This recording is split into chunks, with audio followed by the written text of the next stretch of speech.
Góðan daginn. Í dag haldinn 49. fundur sveitarstjórnar Múlaþings í fundarsal sveitarstjórnar á Lyngássi 12 á Egilsstöðum. Í dag miðvikudagurinn 12. júní og hefst fundur núna klukkan 1 og ég set fundinn. Fyrir fundinum í dag eru 30 mál og því ekki seinna vænna en að byrja. Við ætlum að byrja á lið nr. 1 sem fjárhagsáætlun Múlaþings 2025-2028 og við ætlum að fá sveitarstjóra til að kynna tillögu að rammaáætlun fjárhagsáætlunar Múlaþings 2025 og 3 ára áætlunar 2026-28 og ég gef Birni Ingimarssyni orðið, gjörðu svo vel. Forseti og gott fundafólk. Tillaga að rammaáætlun fjárhagsáætlun fyrir árið 2025 hér með lögð fram til umræðu og afgreiðslu í sveitarstjórn Múlaþings. Og fagráðum sveitarfélags ætla að laga sig að henni við endanlega áætlunargerð fyrir næsta ár. Helstu þættir eru þessir: rekstrarafkoma A- og B-hluta Múlaþings samkvæmt fyrirliggjandi áætlun jákvæð 514 milljónir króna sem 188 milljónum króna lakari útkoma en í samþykkti 3 ára áætlun sem samþykkt var í desember 2023 og skerist af hærri öðrum rekstrarkostnaði og hárri verðbólgu. Skatttekjur og jöfnunarsjóður hækka 390 milljónir króna á milli ára frá útkomuspá fyrir árið 2024 sem 5% hækkun. Gert ráð fyrir að útsvarsstofn hækki 5,46% frá útkomuspá 2024 og útsvarstekjur nemi 5.246 milljónum króna árinu 2025. Áætlað að fasteignaskattur nemi 952 milljónum króna sem 7,5% meðaltalshækkun frá útkomuspá 2024 og miðast við breyting á fasteignamati nýlega var gefið út. Framlög jöfnunarsjóðs nema 2.789 milljónum króna sem 4,4% hækkun frá útkomuspá 2024. Útkomuspá launakostnað samstæðu fyrir árið 2024 nemur 5.639 milljónum króna en verðum 5.864 milljónum króna árið 2025 sem gerir 4% hækkun á milli ára. Þar af nemur launakostnaður A-hluta 5.544 milljónum króna á árinu 2025. Framlegð eða EBITDA í A-hluta áætluð 714 milljónir króna eða 7,7% og í samstæðu A- og B-hluta framlegð áætluð 1.667 milljónir króna eða 15,4%. Þetta 219 milljónir lægri niðurstaða en í samþykkti 3 ára áætlun. Fjárfestingar nettó áætlar 550 milljónir króna í A-hluta en 1.880 milljónir króna í samstæðu A- og B-hluta. Lántökur hjá A-hluta á árinu 2025 nema 693 milljónir króna. Í B-hluta ekki gert ráð fyrir lántöku.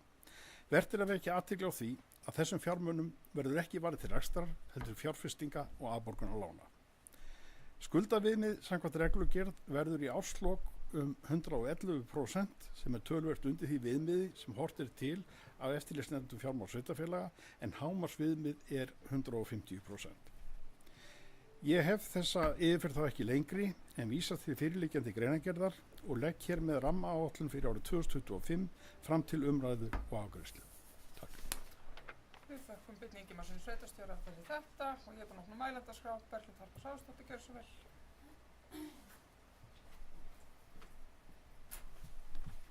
Forseti, góði fundamenn.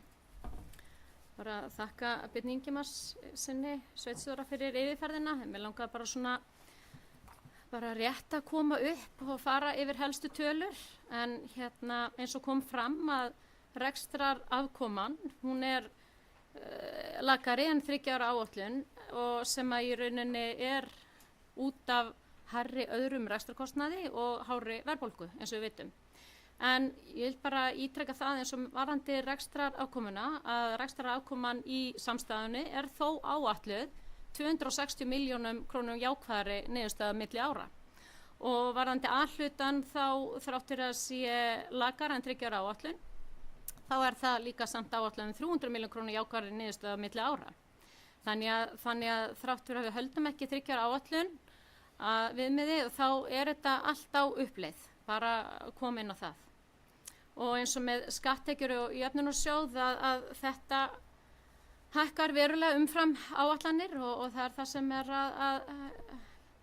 að bjarga okkur í rauninni sko. Og og ef við horfum á náttúrulega þessa helstu tölur eins og með framleiðina að í A-hluta hún áætluð 7,7% en og hækkun 1,4% á milli ára þrátt fyrir að hún sé ekki jafn há og hún var áætluð en það hækkun á milli áætla og í milli ára og í samstæðunni þá hún áætlun 15,4% sem hækkun 1,3% milli ára.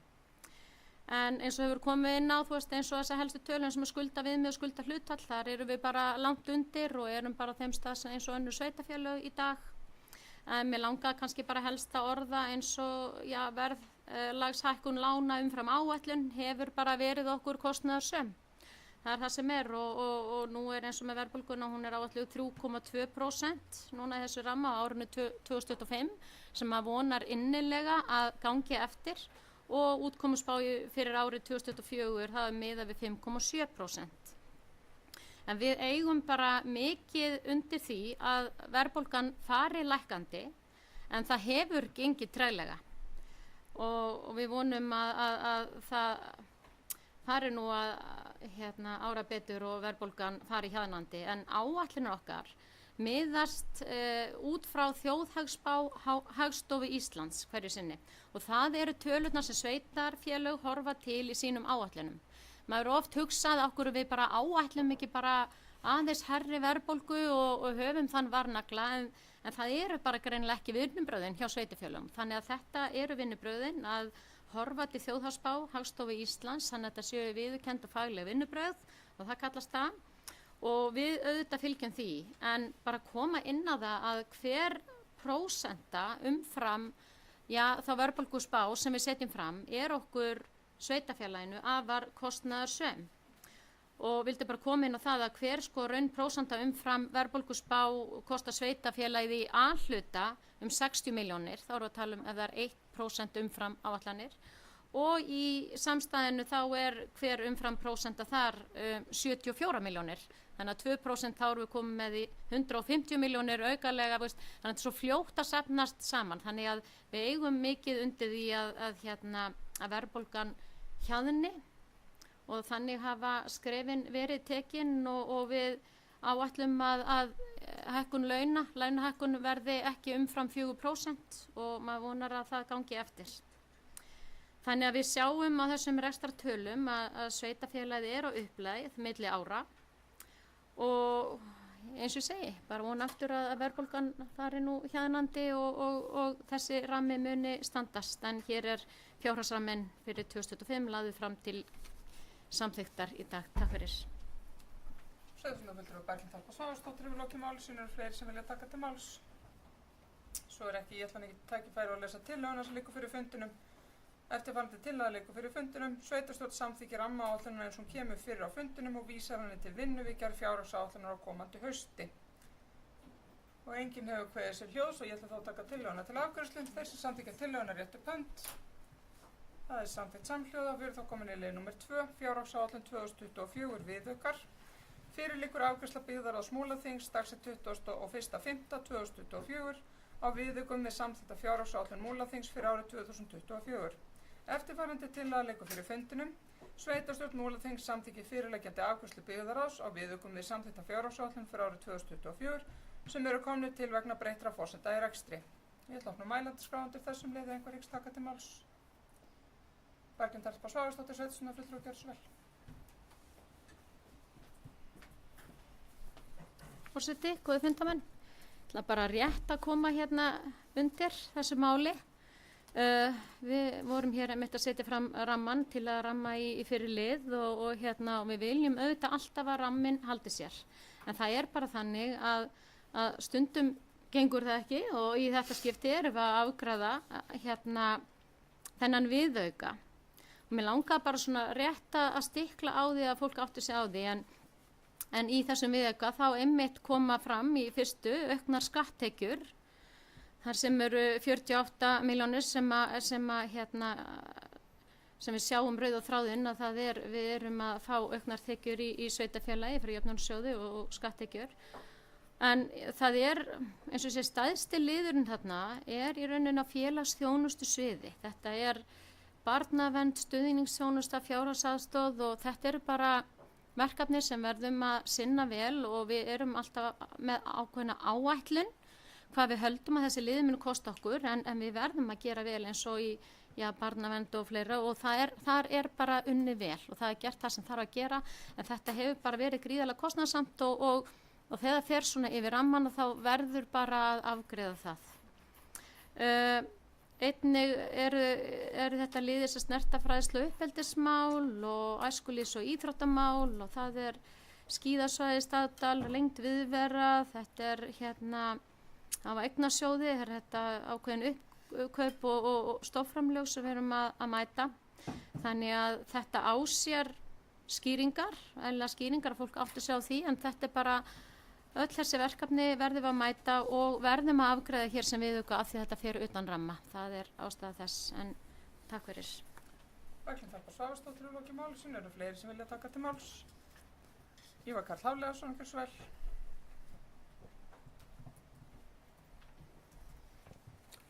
Frú forsetann að funda fólk. Það er svo sem ekki miklu við þetta að bæta hjá henni Berglindi varðandi viðaukuna. Þetta er svo sem ekki dýtt að menn fyrir að gera viðauka, en það er kannski í þessu líka vottur af bjartsýni. Við erum að sjá aukningu í tekjum.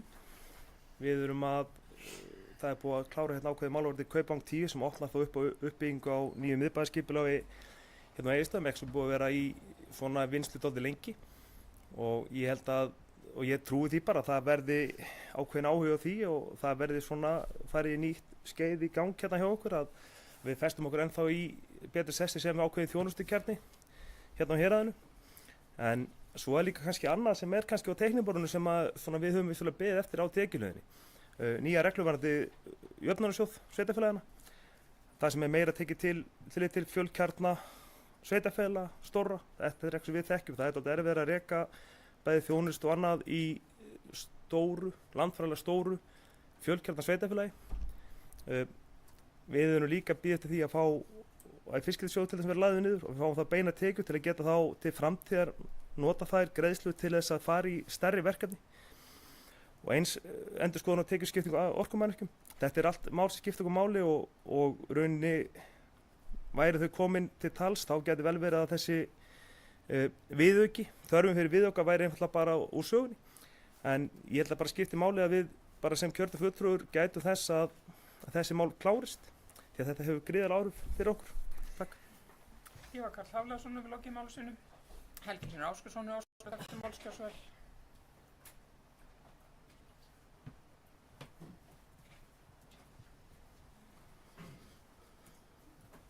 Formaður, aðrir fundamenn. Forseti. Ég bara aðeins að koma inn á þessa viðauka og kannski málið undan líka. Ég meina, annars vegar í þessu viðaukum þar erum við að mest að bregðast við málum þar sem að þetta fer bara fram úr ramma af einhverjum oftast nær óviðráðanlegum eða illa viðráðanlegum orsökum. Hins vegar erum við að berjast að reyna að reka sveitarfélag á tímum þar sem að verðbólgan er úr skorðum og vaxtakjör í landinu eru sturluð og kostnaðurinn við það að vera svona skuldsett eins og við erum er gríðarlegur. Við erum ekki upp í neinu þaki og reksturinn er að skána. Það er bara að skána miklu hægar heldur en við vorum að vonast eftir. Og við erum að trúa því að við erum með áætlanir frá henni opinbera það að spár að verðbólgan keyrist niður. Það er hins vegar margt sem bendir til að það muni ganga hægar en við erum að leggja upp með. Það verður náttúrulega bara endurskoðað í haust og ekki en sko ytra umhverfi er bara rosalega langt frá því að vera hagstætt sveitarfélögum eins og staðan er núna. Ekki frekar en heimilum skuldsettum sko. Þannig að við verðum bara að hjálpa staðið að ná niður verðbólgunni. Hún er að gera okkur engar tásumyndir frá tenni, takk. Helgi Hlynur Ásgeirsson hefur lokið máli sinu, fleiri sem vilja taka til máls undir þessum lið. Svo ekki þó tekið tillöguna til afgreiðslu. Þeir sem samþykkja tillöguna réttu pönt. Það samþykkt samhljóða. Við erum þá komin, samhljóða Eyþór. Við erum þá komin í lið númer 3, krafa bætur. Fyrir liggur bókun frá fundi byggðarráðs Múlaþings dagsett 4. júní 2024, þar sem afgreiðslu varðandi viðbrögð við kröfu bætur beint til sveitarstjórnar. Eftirfarandi tillaga liggur fyrir fundinum að tillögu byggðarráðs samþykki sveitarstjórn Múlaþings fyrirliggjandi tillögu að svari við kröfu bætur varðandi deiliskipulags vegna Kaupangs 6 á Egilsstöðum og felur sveitarstjóra að svara fyrir hönd sveitarfélagsins. Ég ætla að mælendaskrá undir þessum lið ef einhver vilja taka til máls. Svo ekki þá tekið tillöguna til afgreiðslu. Þeir sem samþykkja tillöguna réttu pönt. Það samþykkt samhljóða. Við erum þá komin í mál númer 4, kosning fulltrúa í embætti, stjórnir, ráð og nefndir. Fyrir liggur tölvupóstur frá Guðnýju Láru Guðrúnardóttur þar sem hún óskar eftir tímabundinni lausn frá setu í sveitarstjórn Múlaþings. Einnig liggur fyrir tillaga breyting á skipan varamanns í umhverfis- og framkvæmdaráði. Eftirfarandi tillaga liggur fyrir fundinum. Sveitarstjórn Múlaþings samþykkir að Einar Freyr Guðmundsson taki tímabundi sæti sem aðalmaður í sveitarstjórn Múlaþings frá og með 12. júní til 1. október 2024 í stað Guðnýjar Láru Guðrúnardóttur sem hefur óskað eftir tímabundinni lausn frá setu í sveitarstjórn. Einnig samþykkir sveitarstjórnar Björg Eyþórsdóttir taki sæti varamanns í umhverfis- og framkvæmdaráði í stað Jón Björgvins Vernharðssonar. Ég ætla að mælendaskrá undir þessum lið ef einhver vill taka til máls. Eyþór Stefánsson, sveitarstjórnarfulltrúi, gjörðu svo vel.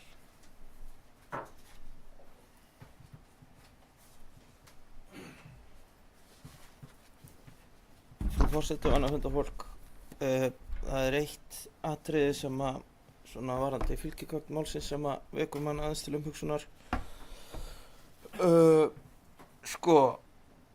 Það eru svona reifaðar hugmyndir það að viðkomandi ætli að gegna stöðu formanns heimastjórnar meðan að hún í leyfi frá sveitarstjórn, og í erindisbréfi heimastjórnarna stendur, með leyfi forseta: heimastjórn skipuð 3 fulltrúum, 1 fulltrú og annar til varir kjörnir af sveitarstjórn og skulu þeir vera aðalfulltrúar í sveitarstjórn. Það þá spurning hvort að það eigi við þegar að menn í leyfi frá störfum í sveitarstjórn, hvort að menn megi gegna formennsku í heimastjórnum, enda var þetta fyrirkomulegið sem við höfum á formennsku heimastjórnana tenging inn í sveitarstjórn, og það þá vangavelturnar virði hvort að menn sé að sinna því hlutverki þegar menn ætla að sinna formennsku heimastjórn en veri í leyfi frá sveitarstjórn. Þannig að þetta bara vangavelta, en það breytir því ekki, ég ætla alveg að samþykkja þetta. Fleiri sem vilja taka til máls til þessum lið. Svo ekki þá tekið tillöguna til afgreiðslu. Þeir sem samþykkja tillöguna réttu pönt. Það samþykkt samhljóða. Við erum þá komin í mál númer 5, almenningssamgöngur í Múlaþingi. Fyrir liggja bókanir frá fundum heimastjórnar Borgarfjarðar og Fljótsdalshéraðs dagsett 7. júní 2024 varðandi slit á þjónustusamningi við Borgarhöfn ehf. Akstur á leið 95 milli Borgarfjarðar og Egilsstaða. Eftirfarandi tillaga liggur fyrir fundinum. Sveitarstjórn Múlaþings tekur undir þær áherslur framkoma í bókun heimastjórnar Borgarfjarðar og Fljótsdalshéraðs og lýsir furðu sinni á þeirri ákvörðun Vegagerðarinnar að fyrirhuguð séu slit á samningi við Borgarhöfn ehf.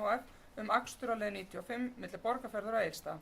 Sveitarstjórn Múlaþings beinir því til Vegagerðarinnar að fallið verði frá þessari ákvörðun og felur sveitarstjóra að koma á fundi með forstjóra Vegagerðarinnar og innviðaráðherra vegna málsins. Ég ætla að mælendaskrá undir þessum lið ef einhver hyggst taka til máls. Einar Freyr Guðmundsson, gjörðu svo vel.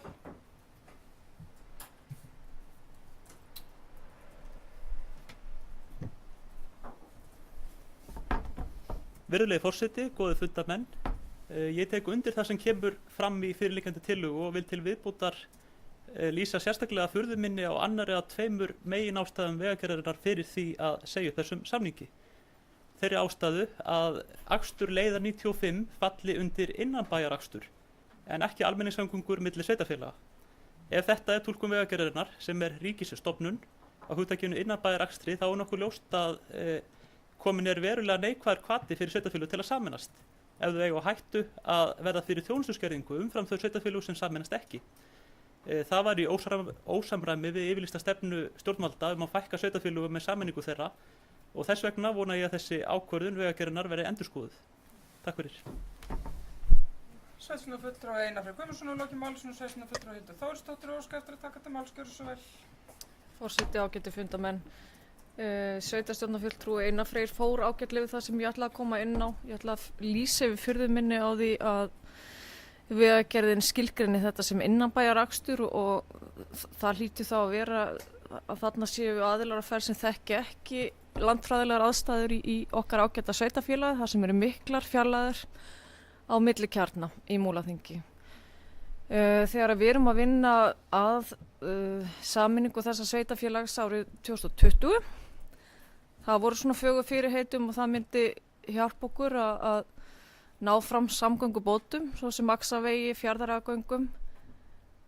Það hefur lítið þokast, nú er komið árið 2024 og við erum að sjá fram á þjónustu skerðingu vegna þess að við erum nú orðið samin að sveitarfélag og ég bara lýsi furðu minni á þessu. Takk fyrir. Sveitarstjórnarfulltrúi Hildur Þórisdóttir í lokin máli sínu, sveitarstjórnarfulltrúi Helgi Hlynur Ásgeirsson og skemmtir að taka þetta máls.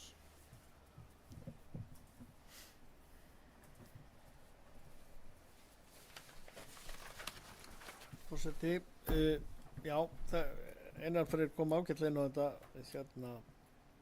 annan hluta málsins. Það er þetta að þessi innanbæjarakstur og þess vegna þurfi ríkið ekki koma að þessu, sem er náttúrulega bara hálfsturlað. Ríkið hefur svo sterka tilhneigingu, ríkið og ríkisstofnanir, svo sterka tilhneigingu til þess að skilgreina hlutina alltaf hjá okkur hérna út á landi eins og kemur okkur verst. Í gamla dagi, eða fyrir nokkrum árum í sveitarstjórninni heima á Borgarfirði, þá vorum við að eiga við það annars vegar vorum við að leggja niður pósthúsið. Það var vegna þess að það var dreifbýli. Póst- og fjarskiptastofnun. Sama tíma var verið að styrkja ljósleiðara lögn í dreifbýli. En þá skilgreindi Póst- og fjarskiptastofnun þorpið sem þéttbýli. Og þetta er eiginlega svona dálítið kjarninn í því að við erum alltaf að eiga við þetta að hlutirnir eru skilgreindir eins og kom okkur vest.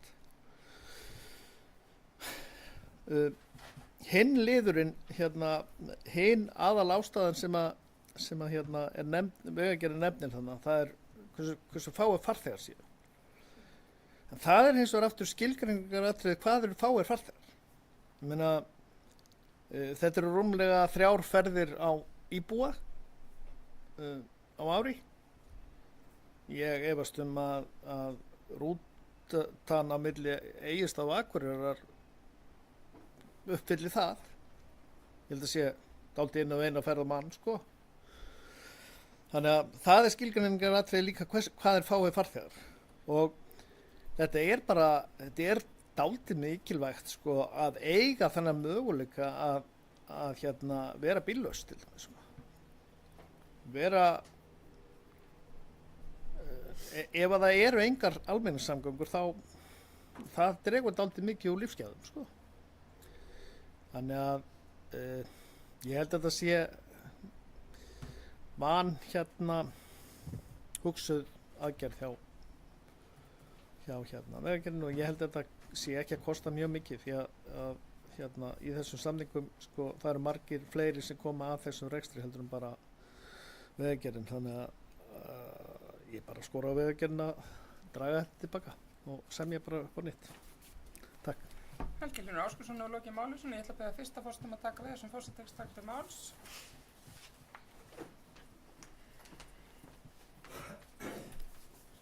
Jóna Brynjarsdóttir hefur beðið máli gera svar. Takk fyrir, forseti og annað gott fundafólk.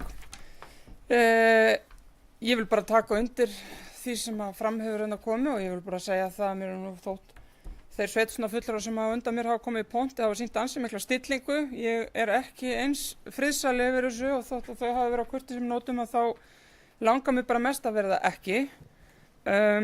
Ég veit eiginlega ekki hvar maður á að byrja þessi endalausa tilfærsla verkefna ríkis yfir til sveitarfélag. Þetta er ekkert annað.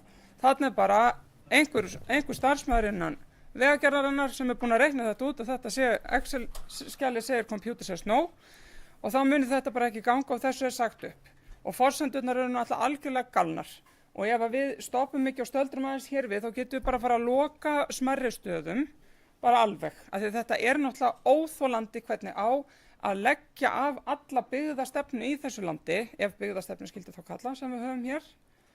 Og það er þannig að Múlaþingar fjölkjarna, við erum með mörg þéttbýli.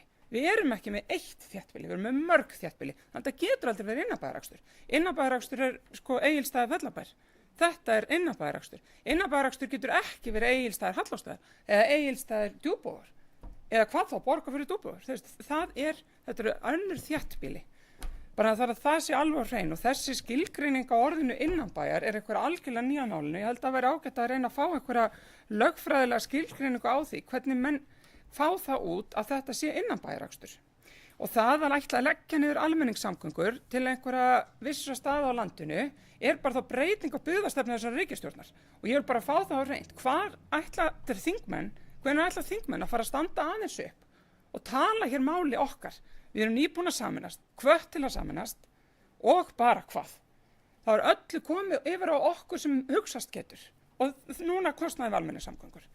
Þetta er fyrir almenningin, það er almenningur sem á að njóta góðsæði að geta ferðast hér og þegar að vera að tala hér orkuskort og við þurfum að fara að losa okkur við alla innflutta olíu, hvernig ætlum við að gera það þegar við erum á sama tíma að segja, herðu, við ætlum ekki að hafa almenningssamgöngur, það er svo fáið sem nýta, þannig að við ætlum þá bara að pakka þið saman og hætta með það. Þetta meikar ekkert sens, svo ég sletti hérna.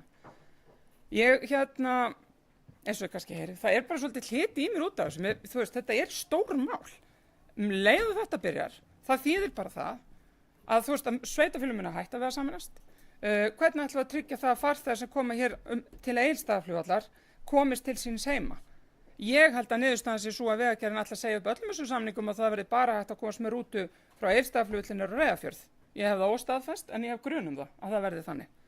Það þýðir það að það er engin dreifing farþega, hvorki farþega en ég þeirra sem þurfa að nota almenningssamgöngur. Og ég fæ þetta bara ekki til að ganga upp. Þannig að ég er bara mjög sátt við þessa tillögu hér í dag og mun mæta á fund með Vegagerðinni og krefst þess orðið að innviðaráðherra svari. Við erum með nokkrar fyrirspurnir samtal við innviðaráðherra sem að litlu hefur svarað og það þykir mér afskaplega miður. Það skuli ekki vera eins og það er hægt að eiga samtal við okkur. Takk. Jóna Brynjólfsdóttir hefur lokið máli sínu en Þórlaug Alda Gunnarsdóttir hefur beðið um orðið og ég fel forseta aftur stjórnenda þess.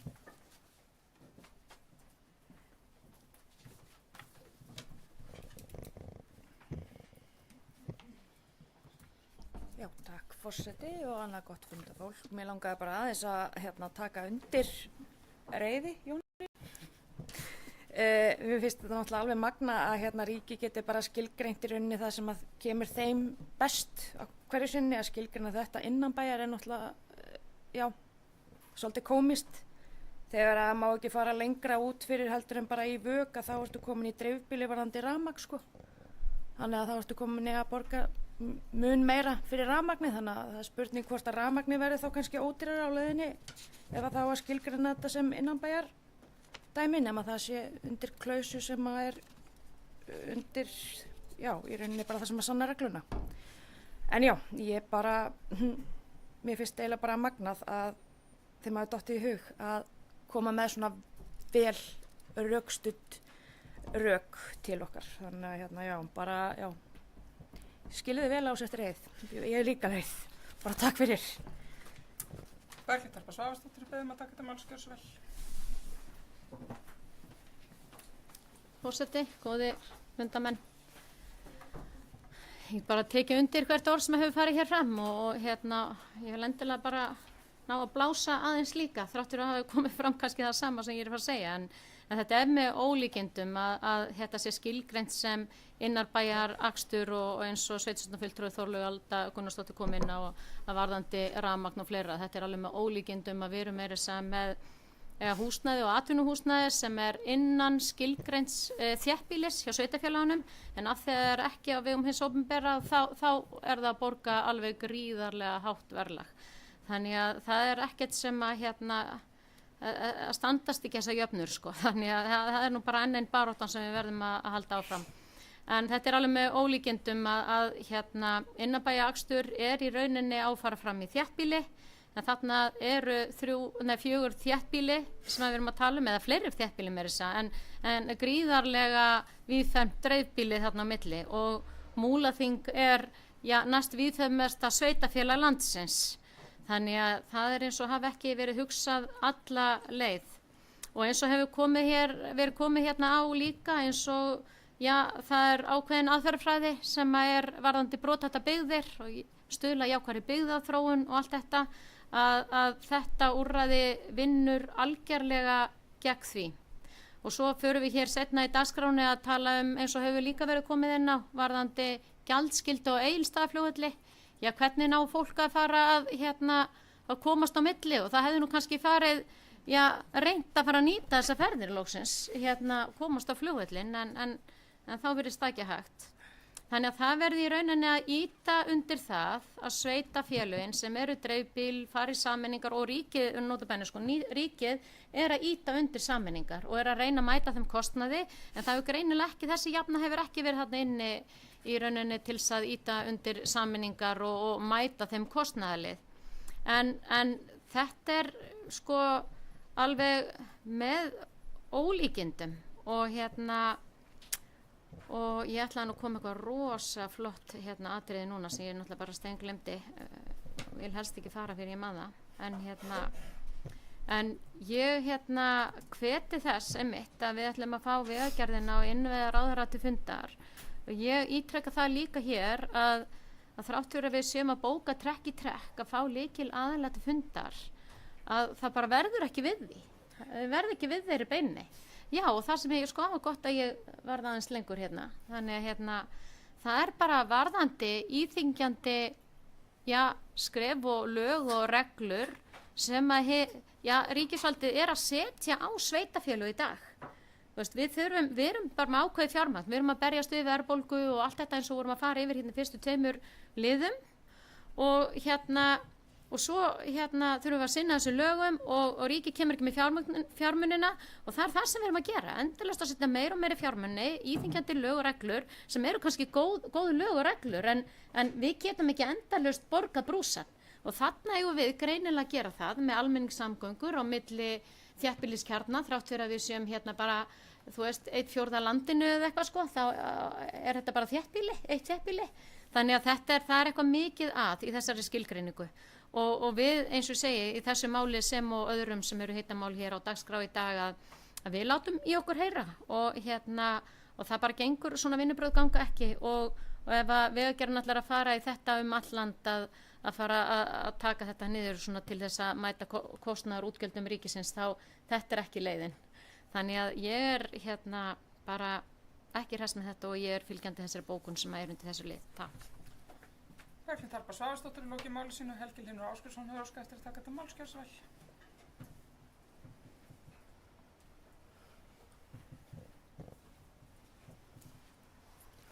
Forseti, ég kem nú aðallega upp til þess að verja mig því að forseti skammaði mig fyrir að vera ekki nógu reiður og öðruvísi mér áður brá.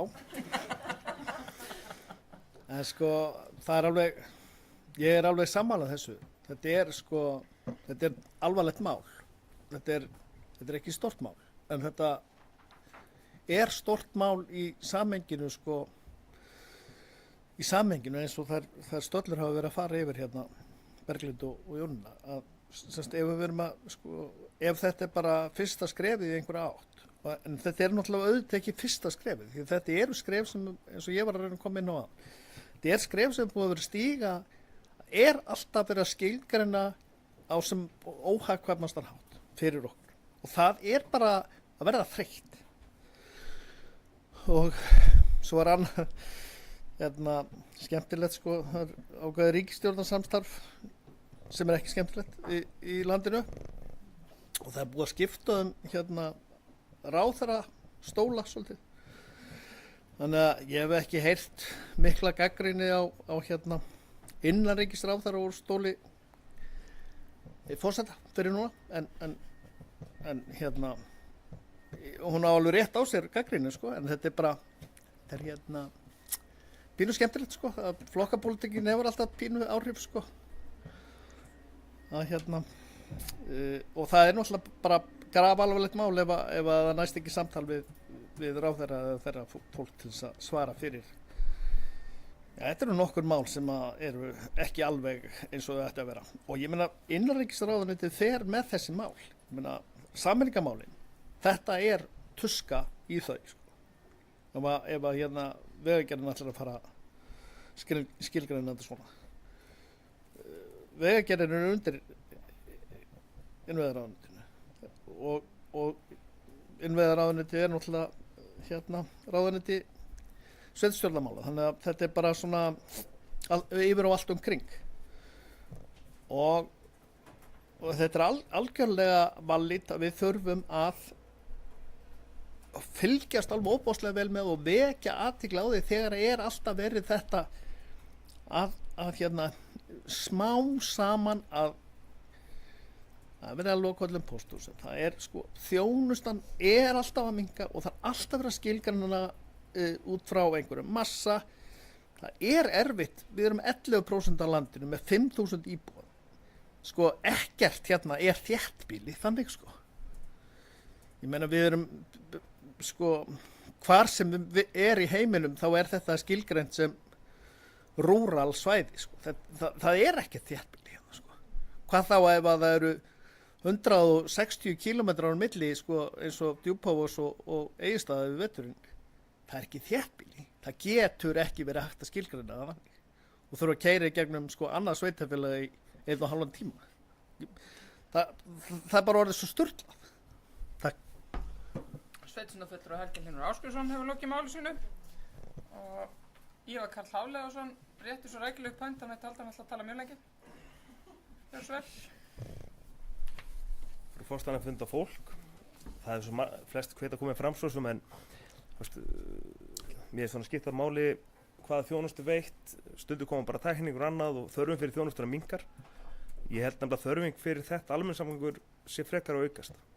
Þó að við kannski sem notendur séum aðeins lengi að kveikja á því að við erum að þrýsta hérna á rauninni umhverfismál og annað sem þetta hjálpar dreifingu ferðamanna og þetta er í svo mikið bara á fækkunum almenningssamgöngur strætó eða þannig að landfélagsstrætó og hvað sem við vilja kalla það, menn eru líka fannir að draga úr útboði í flugi. Við skiptið marga staði í Íslandi sem eru jafnvel afskekktari við máli að það séu styttri leiðir. Það er verið að draga úr strætó,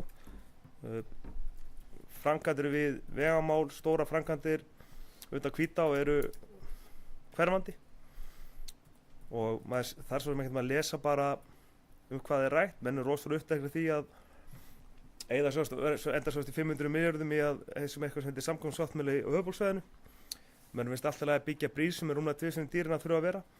Ef við myndum byggja bara einfaldari brú yfir Fossvoginn þá getum við svo átt 4 milljarða til þess að reka hér almenningssamgöngur næstu 10 árin. Takk.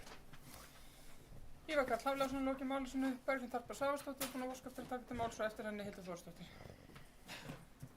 Forseti, góða fundamenn.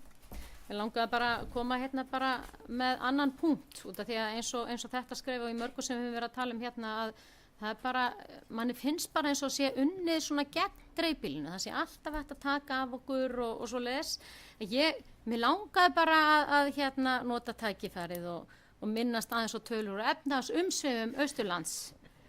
Ég veit að hérna kannski slagnar af fólki hérna, trú ekki að sé að nefna þetta einu sinni. En það er gríðarlega mikilvægt og við erum 2,9% íbúa á Austurlandi með 1/4 útflutningstekna af svæðinu. Raforkan sem verður til hérna, þetta er með ólíkindum.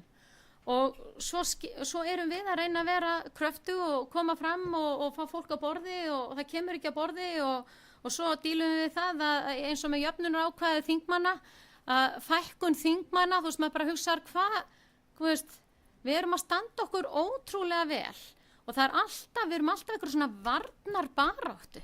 Það er bara með ólíkindum og ég bara, þetta er bara ekki, þetta er ekki séns. Næsta sem við vitum og við þurfum bara að fara fram á er bara lægri skattar af því að við erum bara engan við erum að borga jafnmikla skatta og svo sér maður fram á það eins og með samgönguáætlun að við verðum bara verulega undir og ég bara maður eiginlega ekki orð yfir hvert við erum komin í dag og þannig að við verðum bara að veifa þeim gögnum sem við höfum og sem í rauninni gegnum samtök sveitafélaga á Austurlandi.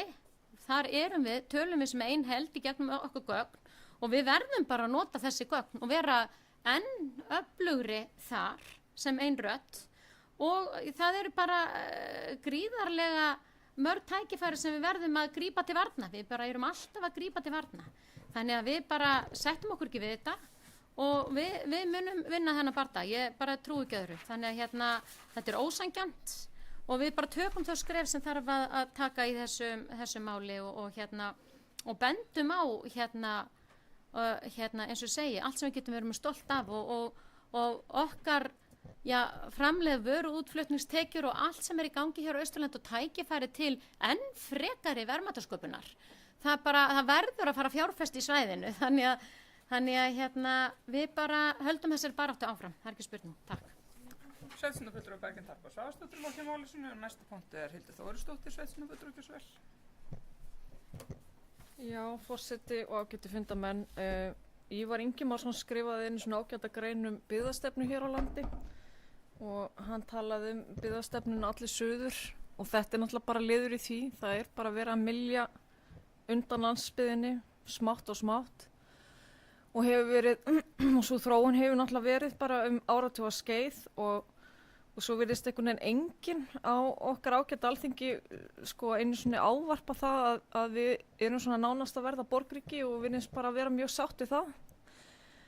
En eins og Berglind Harpa kom hér réttilega inn á, það erum við að framleiða hér tífalt á við meðalandsmann og það bara mjög dýrt fyrir þjóðarbúið ef að menn ætla í alvöru að mylja svo hressilega undan okkur að fólk bara gefist hreinlega upp og hér verði bara ekki nægilega margir til þess að sinna þeirri, hvað maður að segja, mikilvægu framleiðslu sem við erum að vinna að hér í þessum fjórðungi, svo sem með áli og fiski og ferðaþjónustu. Sigurður Ingi auglisti hér fundi allar koppagrundir þegar hann var ennþá innviðaráðherra. Þeim var snarlega aflýst þegar Katrín Jakobsdóttir ákvað að hætta sem forsætisráðherra og fara í baráttu til þess að verða næsti forseti Íslands. Síðan hefur við ekki heyrt múkki í honum, hann komin yfir í fjármálaráðuneytið og ekkert hefur gengið að fá fund með Svandísi. Þannig ég bara lýsi furðu minni á því hversu erfitt að ná samtali við þetta fólk okkar mál sem bara skipta okkur verulegu máli.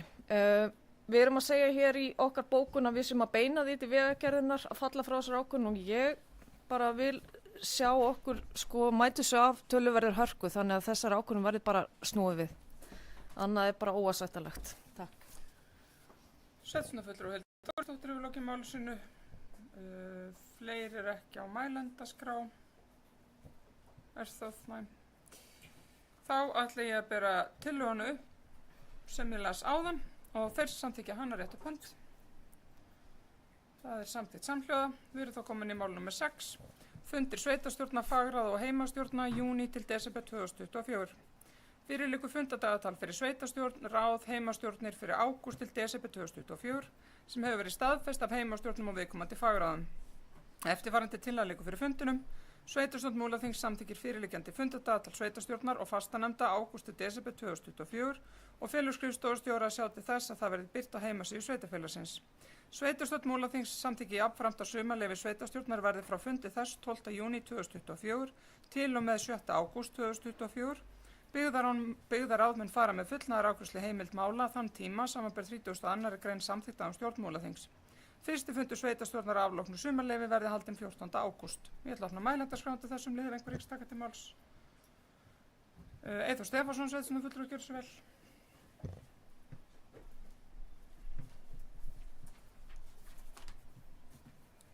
Frú forseti og annað þetta fólk, ég ætla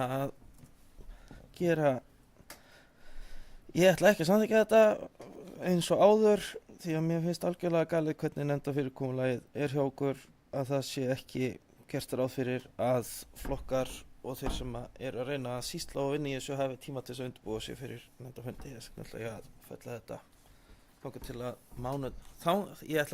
þangað til að verða ekki nefndafundur á mánudag. Fleiri sem vilja taka til máls undir þessum lið? Svo er ekki þá ber ég tillöguna upp. Þeir sem samþykkja tillöguna réttu upp hönd. Það er þá samþykkt með 10 atkvæðum. Þeir einhver sem eru á móti, 1 atkvæði. Við erum þá komin í lið nummer 7, aðalskipulagsbreyting Úlfsstaðaholt, frístundabyggð. Fyrir liggur bókun frá fundi nummer 118 hjá umhverfis- og framkvæmdaráði varðandi skipulagstillögu vegna breytinga á aðalskipulagi Fljótsdalshéraðs 2008 til 2028. Tillagan var auglýst í samræmi við 31. grein skipulagslaga nr. 123/2010 með athugasemdafresti til og með 25. janúar síðastliðinn. Eftirfarandi tillaga liggur fyrir fundinum að tillögu umhverfis- og framkvæmdaráðs samþykki sveitarstjórn Múlaþings fyrirliggjandi tillögu að breytingu á aðalskipulagi Fljótsdalshéraðs 2008 til 2020 fyrir frístundabyggð Úlfsstaðaholt í landi Úlfsstaða. Málsmeðferð fer samkvæmt 32. grein skipulagslaga nr. 123/2010 og felur sveitarstjórn skipulagsfulltrúa framkvæmd málsins. Ég ætla að finna mælendaskrá undir þessum lið einhver hyggst taka til máls. Svo er ekki þá tekið tillöguna til afgreiðslu. Þeir sem samþykkja tillöguna réttu upp hönd. Það er samþykkt samhljóða. Við erum þá komin í lið nummer 8, bílastæðagjöld á Egilsstaðaflugvelli. Fyrir liggur bókun frá fundi byggðarráðs Múlaþings dagsett 29. maí 2024. Þar sem máli varðar bílastæðagjöld á Egilsstaðaflugvelli beint í sveitarstjórnar til umfjöllunar. Jafnframt liggur fyrir álitsgerð lögfræðings varðandi málið. Eftirfarandi tillaga liggur fyrir fundinum. Sveitarstjórn Múlaþings lýsir furðu sinni á fyrirhugaðri gjaldtöku á bílastæðum við Egilsstaðaflugvöll og tekur undir með byggðarráði Múlaþings og mótmælir þessu harðlega. Eins og fram kemur í fyrirliggjandi álitsgerð lögfræðings þarf sérstaka lagaheimild fyrir þeirri gjaldtöku sem áformið og slík lagaheimild ekki til staðar. Auk þessa þá væri áformið gjaldtaka Isavia ekki í samræmi við stefnu stjórnvalda varðandi uppbygging og rekstur flugvalla til lengri tíma. Sveitarstjórn Múlaþings því sammála að brugðist verði við óæskilegri notkun bílastæða svo sem langtímageymslusvæði með reglum og eftirliti en leggst alfarið gegn því að farið verði í fyrirhugaða gjaldtöku á bílastæðum við Egilsstaðaflugvöll sem mun hafa umtalsverðar auknar álögur í för með sér fyrir íbúa Austurlands sem sækja þurfa verulegan hluta grunnþjónustu á höfuðborgarsvæðið. Sveitarstjóri falið að koma á afgreiðslu sveitarstjórnar á framfæri við Isavia, stjórnvöld og þingmannakjördæmisins, auk þess að sveitarstjórn ítrekkar ósk sína fund með innviðaráðherra málið. Og ég ætla að opna mælendaskrá undir þessum lið. Ívar Karl Hafleðarsson, gjörðu svo vel. Hástundin að funda fólk. Við höfum nú rætt þetta bæði í nefndum og ráðum og komið skoðun okkar á framfæri í þetta langa tíma og lýst ofan okkur og við erum ekkert einu það og við höfum látið skoða svona lagalega hlið á þessu sem stjórn Isavia á fundi með okkur lýsti nú að væri engin efasemdun þannig að það kom alltaf óvart að í allri þessu umræðu þá virðast menn að hafa hlaupið á stað hjá Isavia og innviðaráðuneytinu og gert nýjan þjónustusamning dagsettan 7. júní þessu ári og mér finnst það bara dálítið sérstakt að menn leyfi sér að gera þessa samninga vitandi hvernig stemningin fyrir þessu. Við höfum bæði landsfundarsamtökin okkar, við sjálf og aðrir höfum bent á þetta, við höfum rætt við þingmenn, margir sýna þessu bara skilning og telja sig ekki alltaf að stoppa þetta, en á sama tíma fara menn einfaldlega og gera þetta samning sem svona eitt skrifið því að þetta verða veruleika. En það nú ekki alveg farið en þó, mér skilst að það séum ekki búið að uppfylla kannski alla lagalega skildur en mér finnst svona þetta sýnir kannski bara stemningunum, menn geta komið hérna og sagt við okkur, jú, við ætlum að stoppa þetta, við ætlum að gera þetta, á sama tíma stúma þessi við og skrifum þetta nýjan þjónustusamning. Sveitarstjórnarfulltrúi Ívar Karl Hafleðarsson lokið máli sínu, sveitarstjórnarfulltrúi Hildur Þórsdóttir hefur.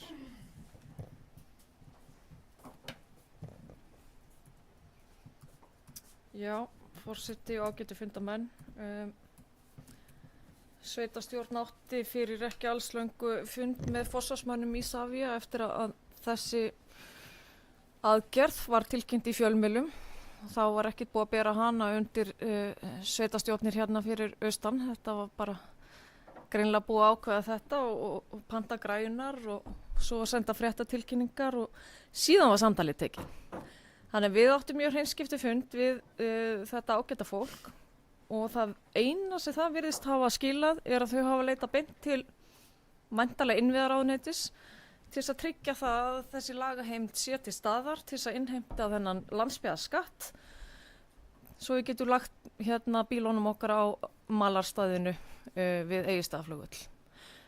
Það er ágætt að benda á að síðan að loftbrún var innleidd hér á sín tíma sem var mjög gott og þarft, hvað maður að segja, bara jöfnunartæki fyrir okkur sem búum hérna lengst frá Reykjavík og þurfum að sækja heilbrigðisþjónustu og annað suður. Þar fengum við 6 leggi, niður greitt 40% ári, síðan þá hefur innanlandsflug hækkað 50%. Þegar að loftbrúin var innleidd var talað að það ætti að hafa eftirlit með verðinu þannig að þetta rynni ekki allt til flugfélagsins. Þetta eftirlit, það hefur ekki nokkuð maður hér orðið var við það. Og mér þetta bara gaman að heyra innviðaráðherra kannski segja okkur frá því þegar við náum loksins fundi með henni hvernig þessu eftirliti hefur verið sinnt. Því það alveg ljóst að þessi loftbrúarafsláttur hann löngu farinn. Takk fyrir. Hildur Þórsdóttir og lóki málsinu og Þorlaug Alda Gunnarsdóttir óska eftir að taka til máls og eftir henni Berglind Harpa Svavarsdóttir.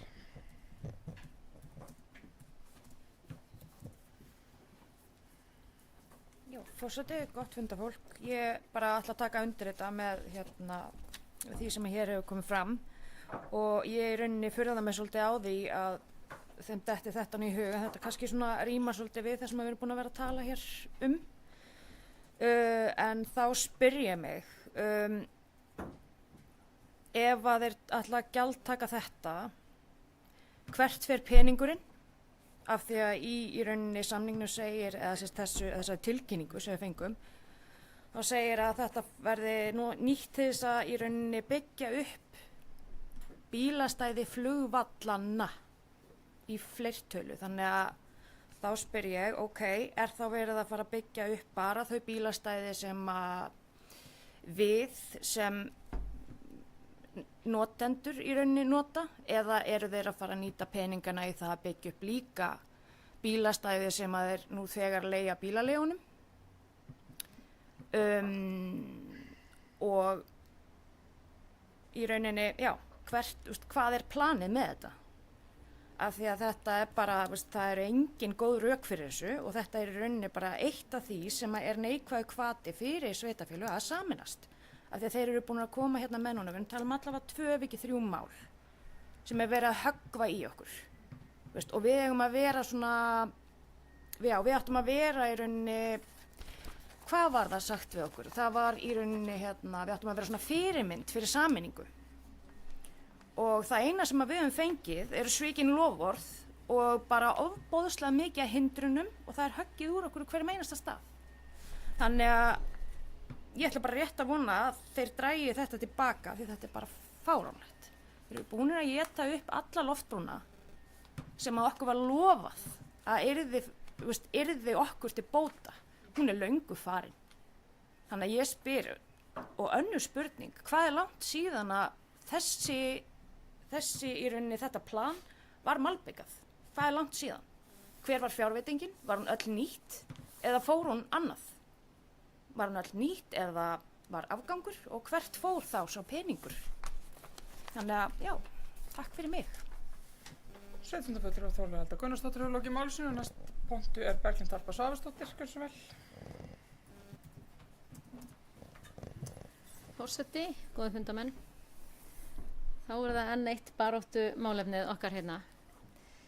En eins og hefur komið fram, þá fundum við, já, eftir að Isavia ætlaði að fara fram var búið að setja auglýsingu með þessi dagskrána hjá okkur að þetta væri bara að taka gildi. Þessi gjaldskylda á Egilsstaðaflugvelli, já, sem og á Akureyrarflugvelli og Reykjavíkurflugvelli, þá spyntum við verulega við eins og við erum að gera núna og köllum þau á fund. Við áttum langan og góðan fund, þetta var byggðarráðsfundur og við köllum til alla sveitarstjórnarfulltrúa og vildum bara vera öflug og eiga gott samtal.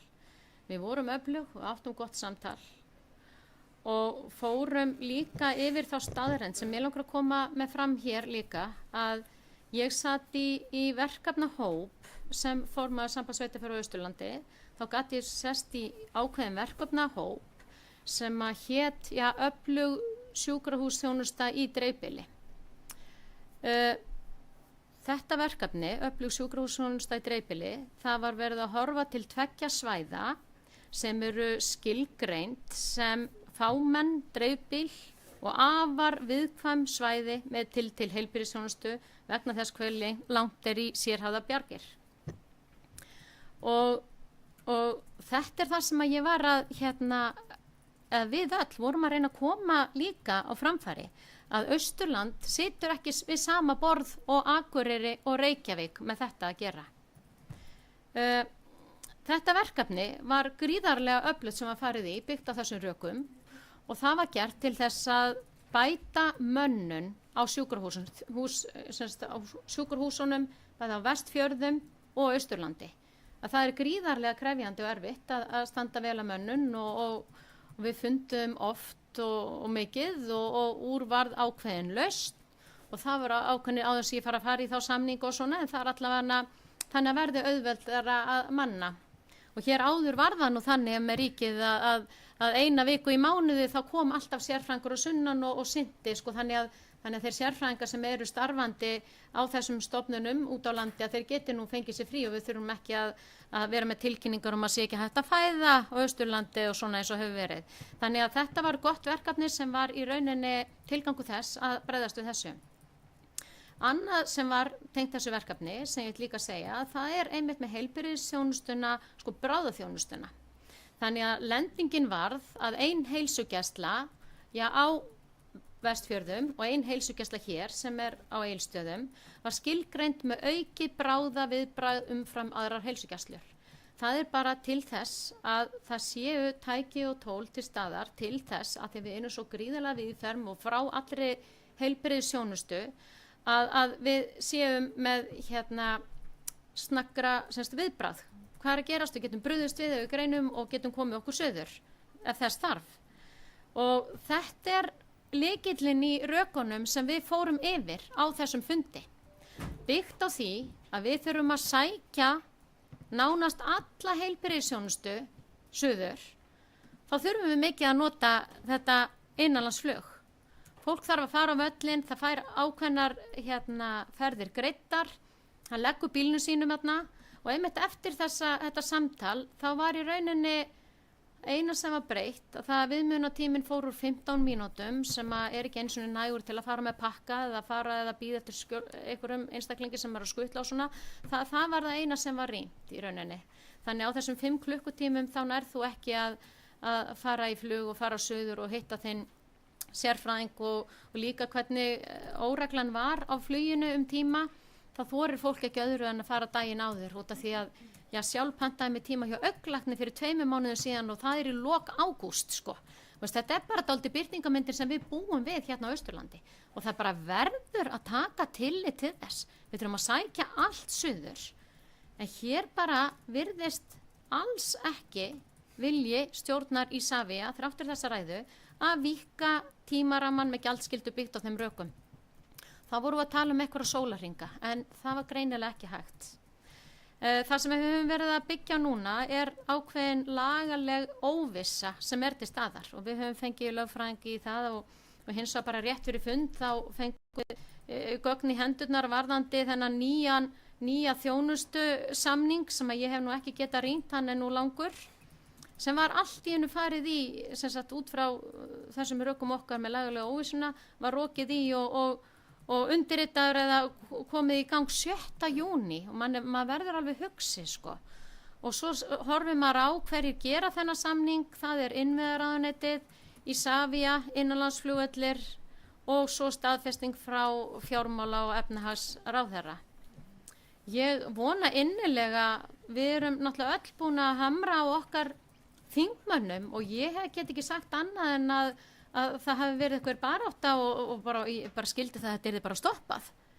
En einhvern veginn hefur þetta farið framhjá og ég vona innilega að okkar þingmenn beiti sér fyrir því að þetta taki ekki gildi út af því að við verðum bara að horfa á okkar sérstöðu hér með til heilbrigðisþjónustu og alls sem við þurfum að sækja suður. Þannig að mér finnst þetta afar dapurlegt og mér fannst þetta nú nógu dapurlegt áður ég sá síðan hennar nýja þjónustusamning sem var gerður í leyni einhvers staðar en ég hvet þingmenn okkar til þess að beita sér og ég veit að þeir hafa vilja til að stoppa þetta þannig að þetta taki ekki gildi 18. júní. Við allavega höldum áfram að berjast og höldum áfram að biðjum fundi og vonandi komast við alla leið. Takk fyrir. Berglind Harpa Svaðarsdóttir lokið máli Vilhjálmur Jónsson hefur óskað eftir að taka þetta máli skjörðu svo vel.